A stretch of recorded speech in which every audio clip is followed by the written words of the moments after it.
Hey everyone, it's Joe from Gadgetry Tech, and today I'm going to talk about the Creative Zen Hybrid Bluetooth headphones. These are available in white or black, and they have an MSRP of $99. Now, this was sent to me for review, so I do want to thank Creative for that. I also want to say that Creative has never asked what I think of their products prior to releasing the review. They don't condition anything, so this is completely my opinion. I will point out the things I like and the things I dislike because there are some of both. I will have an Amazon affiliate link in the description below. It's a generic affiliate link, small kickback to the channel. Right now, I'm just going to be straight. The Amazon affiliate link is slightly more expensive than Creative's own website. So even though, yes, it'll be great through Amazon to help me out, I always advise that you get it however you want and whatever saves you the most money. So hopefully at the end of this review, you can decide if this is the right one for you or not. Now, as far as specs go, there's a lot to like. Again, you have to remember this is $100, so we're going to base it off that and not like an endgame style review of being overly critical of things. So it is still very lightweight. In fact, it weighs only 271 grams. It has 40 millimeter drivers with neodymium magnets, and they're rated for your typical 20 to 20,000 hertz. Those numbers really don't mean as much. What really matters is how it sounds at the end of the day. But the number that does matter is battery life. Now, interestingly, Creative advertises their shorter battery life on the box and on the website as a primary, which I really like because most companies go for like the most optimistic, battery life rating. These are rated at 27 hours with active noise cancellation enabled.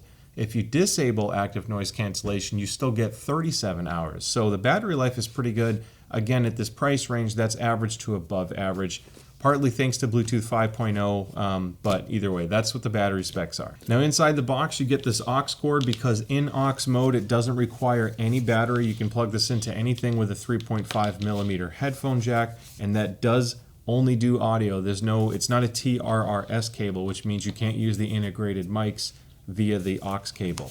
Obviously, the microphones work with Bluetooth if you're on a call, for example. It also comes with a few guides and manuals, and it even comes with a USB-C charge cable. The USB-C charge cable, it doesn't matter which cable you use as long as it's a high quality one, of course, or decent enough. But you can get, if this is completely dead, a 5-minute charge gets you 5 hours of operating battery life, which is awesome. So if you're in a pinch and you forgot and you only have a short period of time to add some juice into your headset, just throw it on a charger real quick, and as long as it's a decent charger, 10 watts, a 10-watt charger or better, you're going to get at least 5 hours of battery life after 5 minutes of charging or more. And then if it's completely dead, you can go fully charged in an hour and a half. So they charge relatively quickly.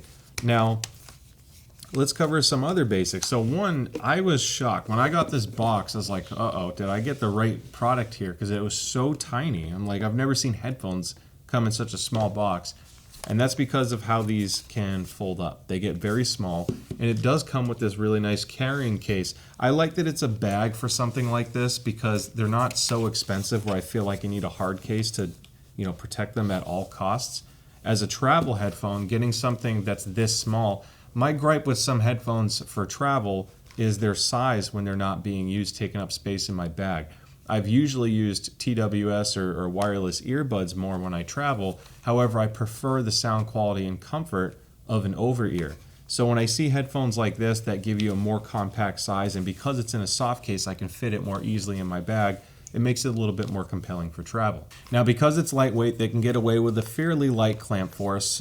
This is where my opinions on this may sway your decision, but I at least want to point this out. This uses a shallow ear pad design, which means the design of this headphone intends to have the pad rest on your ear.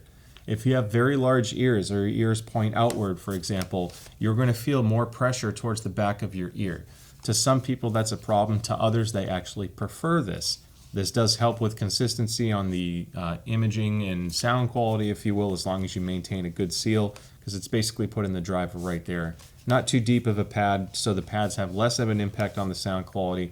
There is a very thick pad on the baffle, which means where your ears press in, there's some give to it. So I actually found the comfort to be good. I usually hate headsets that rest on your ear, but this is one of the thicker pads I've used on any headset or headphone. Now the thicker pad, I assume in this case, it can't be acoustically transparent. Honestly, it's too thick, but I think they tuned for that. So I'll show you the frequency response charts later. I actually measured these on a headphone measuring rig. And with the Bluetooth enabled, the sound quality is still pretty nice. Again, I'll get into that. But overall, even with the pad there, you can still have a good sound quality. My only real gripe, aside from the shallow pad depth pressing on your ear, which again may bother some people, is these get a little bit warm for me because there is no pocket for my ears to breathe and everything's pressing on it. And these are leatherette, they're fake leather ear pads. Your ears can get a little bit warm if you're in a hotter environment.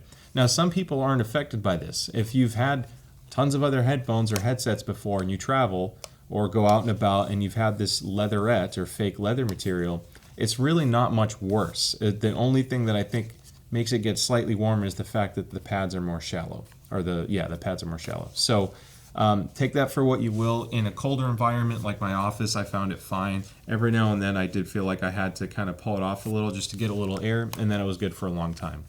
I do like how these are labeled. You have this nice fat left and right.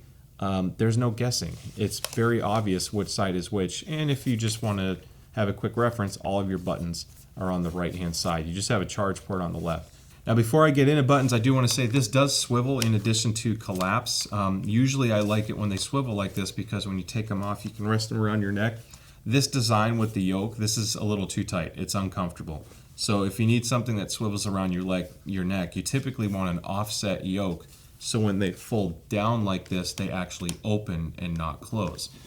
Turtle Beach Stealth gaming headphones, for example, those do that. The Edifiers have a similar issue to this. Another sub $100 wireless Bluetooth headphone. They still have a stronger clamp around the neck. So I usually don't like wearing these, but it is what it is. Now, as far as controls go, it's super easy to use. The volume rocker, if you will, it's basically two buttons. You have your plus and minus. There's a tiny, tiny bump on the plus to give you a reference of where you're going. When this is on, the upper side of that switch is your volume up, so up for up. And then the lower side is volume down. And then that is a double function button, by the way. If you just do single taps, you can adjust your volume. If you do double taps on the volume rocker, you can actually go forward a track, double tap the volume down button to go back a track. The power button here is fairly straightforward. Hold it for 3 seconds to turn it on, hold it for 4 seconds to turn it off. If it's off and you press the power button down to hold it to turn on, do not let go to put it in pairing mode. You'll hear a beep and the light will blink, your blue and red fairly quickly. Then you have your aux input, which is pretty painless to do. This is not a directional cable. There's no proprietary plug on the side. One side of the cable is straight, the other side has a right angle, so if you need one side on the other, the cable works in both directions. This ANC works so much better than it should at this price range. I've tried $300 headsets and headphones that don't have ANC as good as this. It doesn't just target a specific operating range, it does an excellent job of blocking out a wide range of frequencies. It's not a massive cutout where you can't hear anything, but it's commendable that they got the ANC working this well. All right, so this is what I sound like on the Zen Hybrid microphones. Again, this is a $100 headphone, so I didn't expect class-leading microphone quality. I was also hoping it wouldn't be a total train wreck. And I think it's right in the middle. It's not the best sound quality you can get on a Bluetooth headphone. However, it's passable. Now, there is some drop off, and you could tell there's some compression and limited bandwidth, if you will. It's just the nature of how microphones work with Bluetooth. But anyway, this is how I sound. So I'm going to turn the fan on next to me, and you can hear that it actually does an excellent job of background noise rejection. So I'll let that go full speed. And you really can't hear the fan at all. If it picks it up, it's extremely faint. What happens is it's changing the sound quality of my voice because it's doing such an aggressive job of trying to get rid of background noise. Depending on what frequencies the background noise is, there may be some overlap or interference with your voice, which is why it changes the clarity. Not a terrible thing. This is typically what you want because you don't want everyone else hearing all the noise in your environment when you're on a phone call. But that's just the sacrifice that you have to make in a noisy environment. This is pretty typical. All right, so as far as sound quality goes, I mentioned this earlier, there's two ways you can use this. You can use it with the aux or the Bluetooth. Now the Bluetooth sounds better, and the reason why is when you're in aux, you're in what's called a passive mode, meaning that there's no power required to operate it. That also means there's no digital signal processing happening inside the headset, or headphone in this case, So you're not going to have any modifications of the sound to fix tuning issues or make the sound quality better. In passive mode, I'm not a huge fan of the sound quality. It's not terrible, but there is a noticeable scoop in the upper mid-range, very low treble. It sounds recessed, and as a result, it might sound a little bass heavy. There is some detail and airiness in the highs. I actually was surprised that I was getting a fairly flat treble response. Overall, when I measured it, the measurements aren't bad. Again, this is $100, and this measured much better than comparable headphones. I usually try to grab them. So I have the Edifier, I think it's the 830. It's another like $100 or $80, wireless Bluetooth headphone. And this, in comparison, similar design, by the way, swivel, it collapses and all that stuff. So very similar, but the Creative Zen Hybrid sounds noticeably better. I get more clarity without sacrificing some of the bass. So if you do like bass, regardless if you're in passive mode or the active Bluetooth mode, the bass is really, really strong, and it goes all the way down to 20 hertz. So if you like that deep bass and not just that punchy upper bass, that's typically found like more suited for rock and hard-hitting music, this gets deep, so that's not an issue. Now, I enjoyed the headphone in Bluetooth mode more because they fixed the null that I had in the upper mid-range low treble. It sounded more flat. If anything, it just emphasized it slightly. It also emphasized the 20 to 40 hertz bass region, the really, really deep bass, just a little bit more with it on. So I think that's a more agreeable sound profile for most. Now, this is not a super V-shaped sounding headphone. It's not so emphasized in the bass, and it's not so emphasized in the highs that it's sharp sounding and punchy, but you don't always get the mid-range you're looking for. I think they went with a rather safe tune here, but it's going to cater to a lot of people's tastes. And overall, this has to be one of the better sounding Bluetooth headphones you can buy. So from purely an objective state and measurements, it measures really well. It's actually fairly flat. It's only like a 4 or 5 decibel swing almost across the board, which is good. Again, not everyone wants reference flat. Otherwise, things would sound very similar to each other. So I like the tuning on this. I do like the Bluetooth more. I will say they advertise something. There's an app, and they have this whole SXFI ready. Now, I'm going to be fair and say that I recommend this headphone purely off the sound quality and value.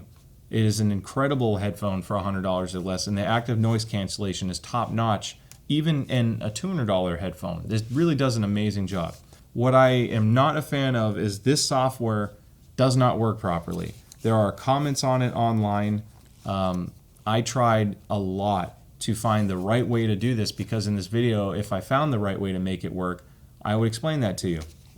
This, by design, can be amazing. It actually maps your ears, takes a picture of your face, and it builds out the shape and everything, and it tunes the headphone to suit you. Now, this headphone doesn't even show up in the compatible list on the app, even though this advertises it on the box. However, when I connected it and I got past that screen of compatible headphones, I was still able to apparently unlock it. It seemed to activate the app, and then I was able to start choosing the EQ. The problem is I would tap the EQ over and over and it wouldn't always change. The custom EQ did not work at all. And then on top of all of that, that app only works for local files that you were able to pull into the app. So even if you got all of the EQ stuff to work, you can't use it for things like title and whatever. So to me, that's not, I just want to say that's not a selling point to this, but it's a detractor because frankly, they shouldn't advertise it if it doesn't work well. However, for how most people would use it, and that's streaming, content consumption, watching Netflix, whatever, they do an exceptional job without needing the app. So later on down the road, maybe they update it and the app makes these even better, because that technology has potential to be incredible. Usually you don't see that on very affordable headphones. It just doesn't work right. So at the end of the day, that leads me to the final thoughts. And I think that don't buy it for the whole SXFI thing. Honestly, it sounds better than everything I've tried under 100 with Bluetooth anyway, so it still sounds great. It is very comfortable. My ears ran a little bit warm because I live in the southwest part of the US, so it's hot. Outside, it gets a little bit spicier than some of my other headphones, but I think a lot of people will be fine with it. So if you're okay with your ears touching the baffle, that little pad inside, This is a really hard value to beat, and I love how compact it is. Battery life is stellar, sound quality is great, and the Bluetooth connection's been solid. I didn't have any issues. So everything just works well, and I think you're still getting an incredible value at $100. So with that being said, hopefully you found the review helpful. If not, I'm sorry. I try to make it helpful and give you the info you need. Shoot me a comment below. Let me know if you have questions. Don't forget to like and subscribe. I'm going to be busting out a lot of audio stuff coming up. So thank you again all so much for the support and the channel growth. Creative, iFi, all these amazing companies are working with us because of the support I've received from you all. So can't thank you enough, and I will see you next time.